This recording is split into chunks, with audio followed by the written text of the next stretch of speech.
मित्रहो नमस्कार. घटना समितीतल्या दुर्गा या लेखमालेतली दुसरी दुर्गा ॲनी मस्करीन यांचा परिचय आज आपण करून घेणार आहोत. लेखन प्रमोद कुलकर्णी, पुणे. अभिवाचन दत्ता सरदेशमुख. घटना समितीतल्या दुर्गा ॲनी मस्करीन.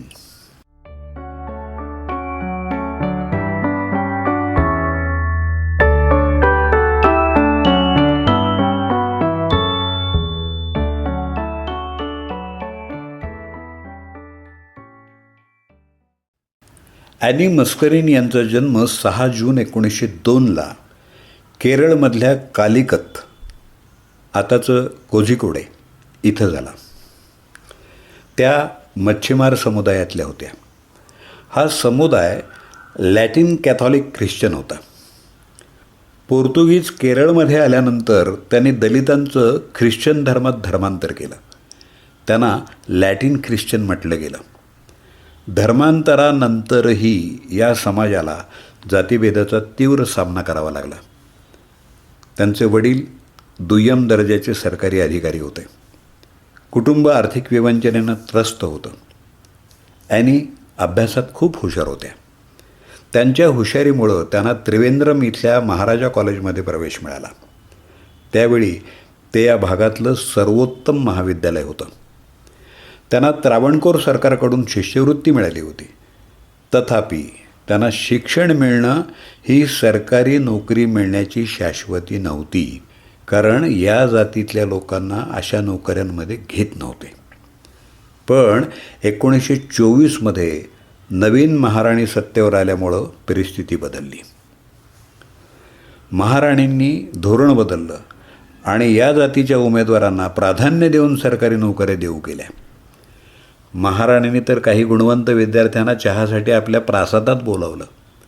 ॲनी या चहाच्या पार्टीला आमंत्रित होत्या. 1925मध्ये ॲनीनं इतिहास आणि अर्थशास्त्र या विषयात दुहेरी MA केलं.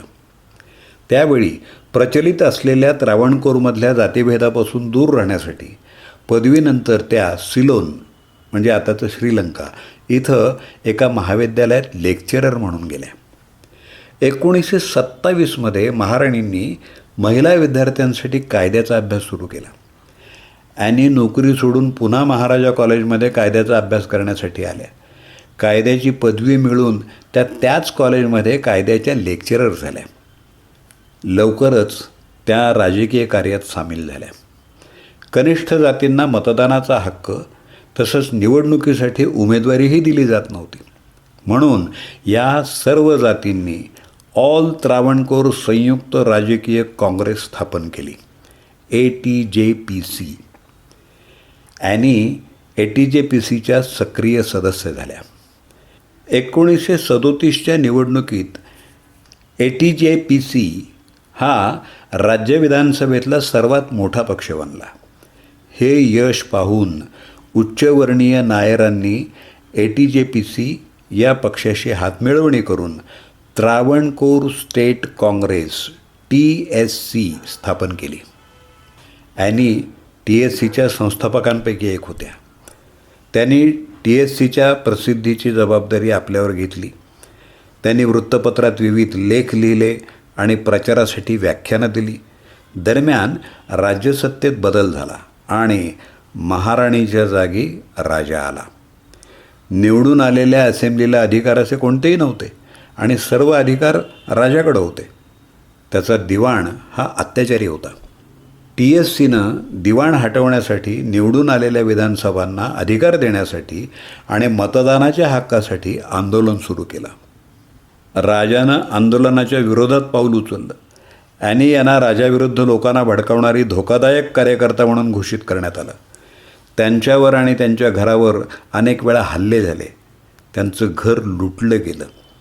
13 नोव्हेंबर 1938ला त्यांना देशद्रोहाच्या आरोपाखाली अटक करण्यात आली. ॲनी मस्करीन यांना 18 महिने तुरुंगवास आणि दंडाची शिक्षा झाली.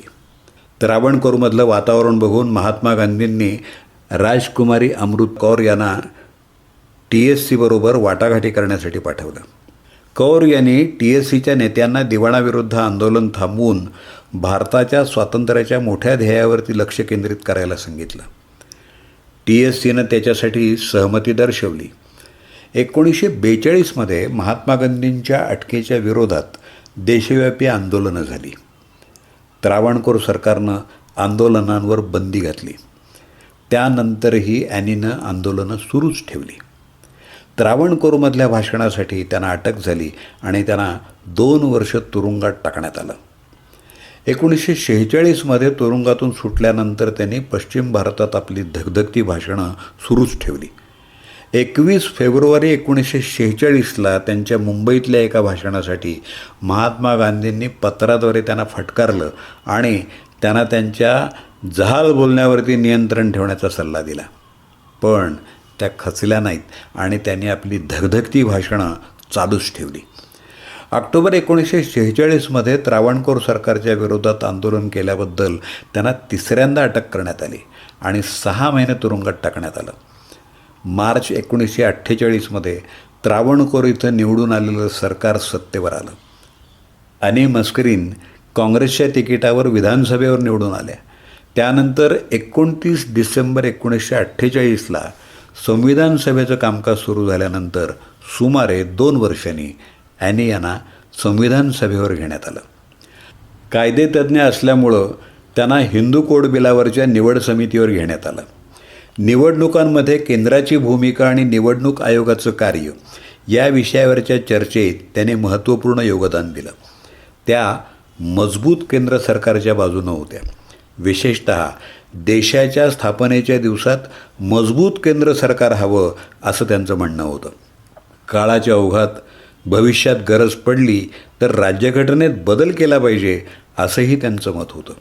यासाठी त्यांनी अमेरिकन आणि ऑस्ट्रेलियन राज्यघटनेतली तुलनात्मक उदाहरणं दिली आणि आपले अभ्यासू मुद्दे मांडले. त्यांनी महिलांचं शिक्षण, हक्क आणि कल्याण याविषयी विस्तृतपणे मतं मांडली. 3 वेळा तुरुंगवास अनुभवल्यामुळं तुरुंगातली परिस्थिती सुधारण्यासाठी त्यांनी स्वतः प्रयत्न केले.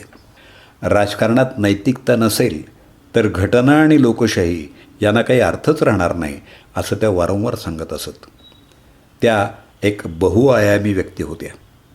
संविधान सभेत महत्त्वपूर्ण योगदान देताना त्यांनी त्रावणकोर कोचीन सरकारमध्ये आरोग्य आणि ऊर्जा मंत्री म्हणून प्रभावीपणे काम केलं.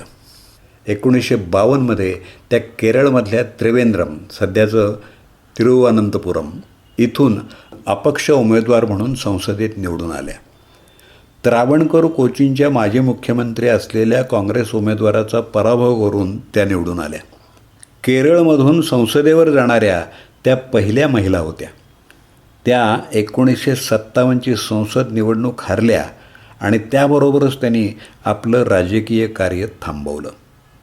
19 जुलै 1963ला वयाच्या 61व्या वर्षी त्यांनी अखेरचा श्वास घेतला.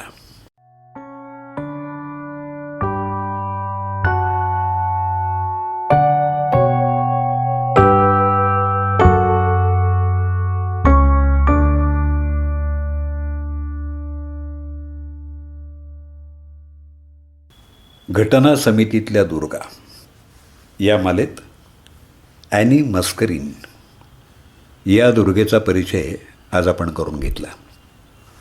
लेखन प्रमोद कुलकर्णी, पुणे. त्यांचा मोबाईल नंबर 9850812443. अभिवाचन दत्ता सरदेशमुख. 8329730186.